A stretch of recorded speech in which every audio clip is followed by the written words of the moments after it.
Hörmətli savdo mərkəzimiz xəridarları, önünüzdə yatan bal erkəyi kuru dəmir keçişləməz, indilikdə elektropila sifətindən işləsəniz avalıdır. Görürsəniz mümkün. Number 1 brendindən elektropila nasatkelərimiz yetkən dükkanımıza. Bu nasatkemiz bal erkəyi qoyub işlətilməlidir. Bazı sizlərə bunu işlədib tez-tez keçib göstərməm bərəmiz bunu.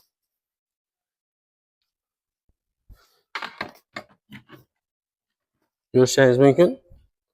Bal erkəyim number 1 brendində aslında işləb çıxarılған. Lakin bu Luboy bir bal erkəyə doğru gələdir.